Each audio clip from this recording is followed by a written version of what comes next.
Okay, welcome back. You ready? Because this is it. We're on the mountaintop, y'all. We are on the mountaintop. But before talking about the mountaintop, yeah, I gotta talk about where I was mentally, just so you can kind of understand.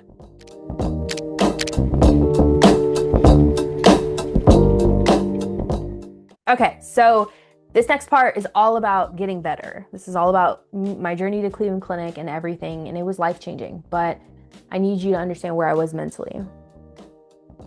So in 2024, I decided that I don't think I was getting better. At that point, I think I saw like 25 specialists, 26 specialists, and it was very unlikely that anybody was going to figure out any answers. So I decided to do research on the Dying with Dignity program. I am not an advocate of medical suicide, but honestly, when you're screaming in pain every day of your life, the quality of my life was just horrible. My husband couldn't even work. He had to take care of me. We were living off of our savings account. It was a horrible life. So I decided to do research in Switzerland, found a place, signed all the applications. All I needed to do was put in the $500 deposit. And I told myself, if the Cleveland Clinic does not work out, I'm going to pay it. And I'm going to medically end my life. Obviously, as a Christian, that's a whole nother video I can go on into. That was a rough decision, but I just couldn't do it anymore. Like I did the best I could. So going to Cleveland Clinic, I'm telling you that I gave it everything. I put Cleveland Clinic on this pedestal. I was super excited. I got my binder all ready and cute. I printed out these papers just so I can kind of show you them really quick. So it's, what does the quality of my life look like right now with all of my symptoms? These are the specialists I've seen, like types of specialists. So like neurologist, gastroenterologist, rheumatologist, reproductive surgeon, psychiatrist, allergist, and endocrinologist. That was this. And then in this is by specialist, all listing the names of the specialists, and then just this one sentence of what conclusion they came to. So I had, again, all of them. And then in the back, I had all the pills that I've tried that didn't work. And then the list of actual like doctors for their contact information. Oh, last thing, all the procedures and tests. So I've gotten endoscopies, colonoscopies, upper EUS, MRIs, pill cameras, x-rays, stool analysis, CTs, all the things, nothing, all clean. So I have this 3-page paper because I figured they wouldn't really care about all that. So I remember getting to Cleveland Clinic. It was a doctor named Berinsky, and I waited all year for this. I walked in, sat down. No, I remember like as I was walking into Cleveland Clinic, I just remember crying so much because I'm thinking like, this is real. Like this could possibly change my life. I sat down. I was trying to keep myself together. I was already on edge. The guy walked in. He's like, all right, hi, my name is Dr. Berinsky. Nice to meet you. And then he sat down. He's like, all right, well, I have 20 minutes. How can I help you? Like 20 minutes? I don't know about that. So as soon as he said that, I looked at my paper, and I think then he noticed my paper and he said, oh, wow, that's a lot. Yeah, we're not going to have time for all that. So just pick one of your symptoms and we can talk from there or something like that. And I was like, one of my symptoms? You tell me in the comments, tell me which one I know we were talking about my symptoms earlier. Which one would you talk about exactly? Which one? I mean, obviously my level 3, I guess. So I explained to him my level 3, and he's like, he kept cutting me off. He's like, you know what? You said enough to me. I think we can try one test that I think could be very helpful. In anorectal manometry, I think is what it's called. And I'm like, okay, whatever. Busted out crying after that appointment. I felt horrible. My husband, which he's usually not even emotional, he was like, that was horrible. I'm like, I know, that was horrible. But it's okay, everything's gonna be fine. He said that this test could determine a thought process that he thought it could be like pelvic floor dysfunction, but he's like, I'll be honest, there's no cure for that. So I was like, okay, great. So you're giving me a test for something that wouldn't even help anyways, but whatever. We ended up having to stay in Ohio for like 3 extra days because I wanted to get that test done. The test, how it worked, I did some research. The internet said that they were going to basically like blow up a balloon in my rectum and see if I can hold it in, push it out, test my muscles. I was like, that sounds absolutely horrific, because you remember at this point in my life, I'm having constipation where I can feel like when I wipe, my rectum's like inflamed, like the sphincter opening part. And like, I would have to like stick a glove, and I couldn't even stick my finger in there to like try to rip stool out when I was constipated, when I was having my level 1 symptoms. So I'm thinking like, this is gonna be a disaster and very painful. And when I went online, it said it wasn't gonna be painful. It's very uncomfortable and you're gonna feel pressure and all that. But I just know me, and I know I was gonna be in pain. We get there. Oh, she couldn't have been more sweet. I forgot her name. But she was the cutest. She was very kind, very sweet. She was a nurse, or nurse practitioner, probably, that's why. So I went into it. I asked her straight up, is this gonna hurt? She's like, absolutely not. It's gonna, if it does hurt, please tell me and we can stop, but it should just be pressure and really uncomfortable. Looked at my husband, and she's like, okay, well, like, your husband can step out of the room. I'm like, no, he's gonna be holding my hand. So I remember getting on the table, you know, like you're kind of in fetal position, because I guess that helps them kind of work. So I was facing my husband this way, holding his hand, and I knew, I braced, I grabbed his hand. She did her thing. She stuck the balloon in, and at this point I'm crying, but not, you can't hear me crying. I'm crying. My husband's looking at me and he's like, are you okay? I'm like, I'm fine. Then she starts to blow up the balloon. I'm telling you, I start busting out hysterically crying. And she's like, oh my God, are you okay? We can stop. I'm like, please continue, because I needed the results of this. I needed to show people that like my rectum, my colon did not work. So I'm like, please continue. So a long story short, after it, she's like, I'm so sorry. Like, I've never had someone cry like that. And I'm like, that's why I'm here. I'm trying to show you my colon doesn't work. So I get it. She's like, yeah, you definitely have pelvic floor dysfunction. What you're saying does not, or what just happened is not normal. That's not okay. She said I struggled to keep the balloon in, which is why I had extreme urgency when I did have something in my rectum. I just had to hurry up and let it go. Like my body, I would just get in this chills, and I just could not have anything sit in my rectum. So that made sense. She said that I had like muscle incoordination, meaning like when she said to push, I couldn't push. When she said to hold, I couldn't hold. Like, I was very weak down there. So she sent me to pelvic floor therapy, and she's like, this can really help you. This might be the answer that you're looking for. And I remember thinking, like, doing research on pelvic floor therapy and just dysfunction. And I'm thinking, this still doesn't sound like my symptoms, but okay. Like, all right then, whatever. I knew I wasn't gonna go back to the Brinsky guy. Did not like him. We ended up traveling back home, and I ended up that week booking a different appointment with a different person. But I'm thinking, if I do have some sort of pelvic floor dysfunction, this is the first time I'm having any sort of, this is the first time that someone is actually saying, hey, Tally, there's something wrong with your body, like colon wise. So I was like, maybe I do have pelvic floor dysfunction, whatever. But if I do, I want to go to the best person at Cleveland Clinic that deals with this. So I found Dr. Spivak. She is a colorectal surgeon, but her heart is specifically for people with pelvic floor dysfunction. So I booked an appointment with her. Thank God it was only like 3 months away. So I saw her in March. But in the meantime, I did 3 whole months of pelvic floor therapy twice a week. And if you care, I could create a video on what that looked like. It did absolutely nothing for me. The pelvic floor therapist was the one who told me about the Mag 07, so I no longer had to like stick my finger in my rectum and pull my stool out. Now at that point, I was just like diarrheaing every single day because of the Mag 07, but it was nice because it was not as painful, unless I had the level 3. Regardless, if I had the level 3, it was painful. But yeah, so anyways, pelvic floor lady was nice because she was like, I'll be honest, like even if we did all this work, if you do have endometriosis, oh, I forgot to add something.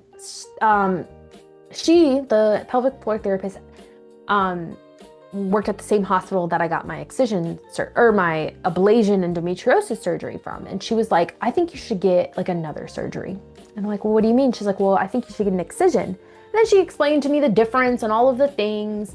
And I'm like, oh my gosh, maybe endometriosis is playing a bigger factor. And she's like, yeah, I would get a second opinion and a second surgery because I think you have endometriosis on your bowels. And I'm like, wow. She's like, yeah.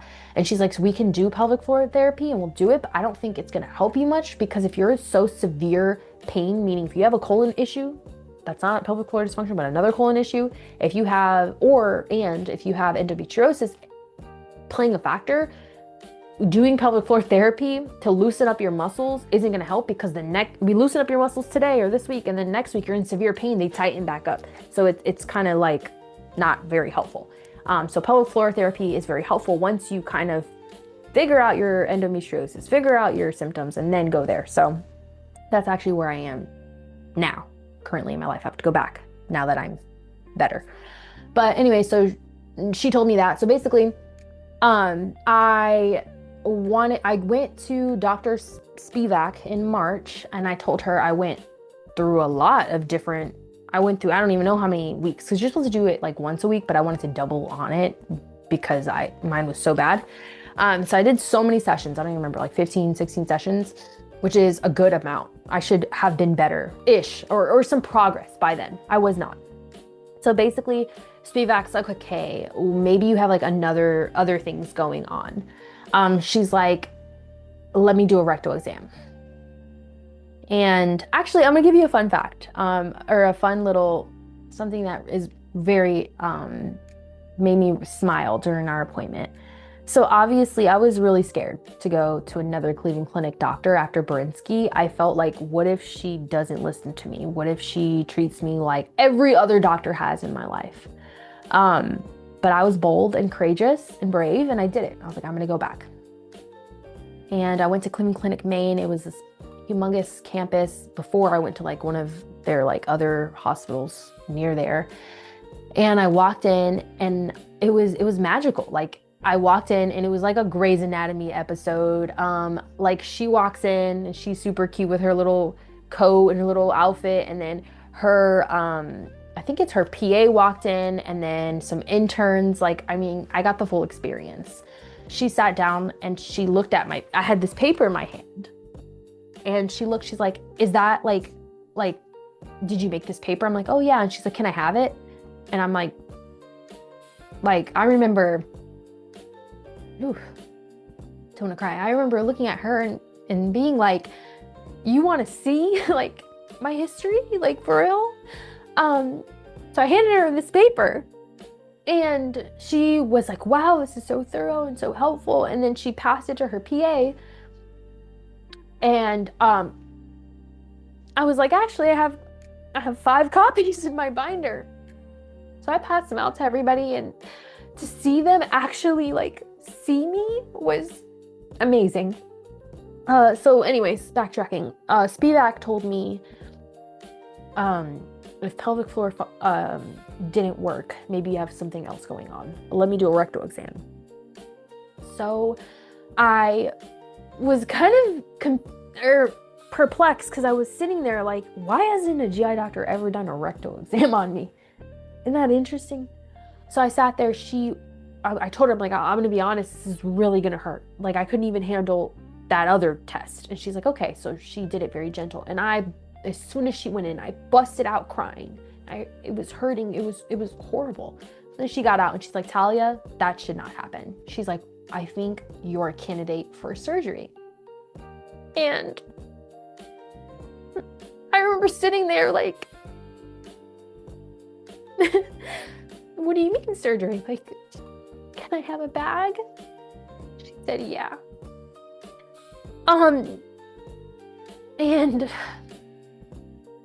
I was like in awe. She said, before we do the bag though, you need to do a SITS marker study.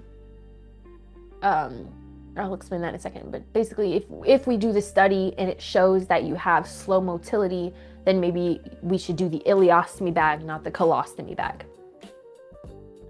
And I remember leaving that appointment like, guys, you don't understand. Like, I was so close to dying with dignity. Like, I was so close. And it just took one doctor to look at me and do a rectal exam. Like, anyways, I ended up that week doing the transit study, but I was really scared about it. What it is basically you eat something that has like, it's a pill, but it has like a lot of little markers in it. And you have to do an x-ray every day that it's in your system for 5 days. And the x-rays will show like how the little markers are traveling through your colon or through your whole system really. And she told me I have to be off all my laxatives. And at that point I knew, I'm like, if I get off my Mago 7 for a week, then that means I won't use the bathroom for a week. Because again, my constipation in 2020, end of 2024, or end of 2023, all of 2024 was getting rough. I was getting like the level 1 a lot more. So I knew if I did the transit study, didn't do the Mago 7, and just waited and was just constipated that whole week, I knew at the end of that week I was gonna have a level 3. And I was so scared. Like, you guys, like, you would think, like, I've gone through this 100 times at this point in my life, but the level 3 was just like, if I had a gun, I would have ended it there. Like, I had to, like, it was that bad. So I ended up doing it though. I remember I drank the pill on a Sunday. I think on Tuesday I got my first x-ray, then Thursday I got my x-ray, and then Saturday, like, it was like that. And so I'm no doctor, but I'm pretty sure, I think when you eat something, it's supposed to like travel like 48 hours, it should be gone. For me, within 48 hours, I had like 90% of the markers, which wasn't good. And then after 5 days, I still had like 8 markers. I think there was 25 or 26, but I still had 8 markers, which is not good. After 8 days, I still had like 4 markers. So I do have slow motility, meaning my colon does not travel or my stool doesn't travel as fast, and it was getting stuck on my right side of my body. So anyways, so yeah, that's basically the gist of getting there. I, went back to SPVAC, and she said, let's do surgery in May. I said, okay, bet. I ended up moving to Ohio, April. I was like, I'm just gonna move here for a couple months because, there's a lot of complications with ileostomy. So that's the one I ultimately decided. SPVAC let me choose. I wanted to make sure that I was close to the clinic if anything did happen. I was also at that point wanting to see an endometriosis specialist at Cleveland Clinic, which I can create a whole video about that experience because it's a little bit longer, but really long story short, I ended up having my endometriosis excision like 6 months after my ileostomy surgery. And they said, just kidding. I don't know what the heck your first surgeon was saying. I have stage 4 and I have endometriosis all over my bowels. My organs are stuck together. It's on my left side. Now I have like left peritoneal fibrosis because of the endometriosis. My rectum, they had to cut so much endometriosis off that they had to do like a separate procedure to make sure they didn't like break anything or like whatever. Yeah. So that's the journey of my colon journey. That's it. Obviously, if you have more questions, I could make more videos. And I know this was really long, so thanks for sticking. I just want to tell you that don't give up. God, do not give up, because it takes one person to see you. And everything can change. So I hope this is helpful. Again, if you have any questions, let me know. But I will see you guys next time.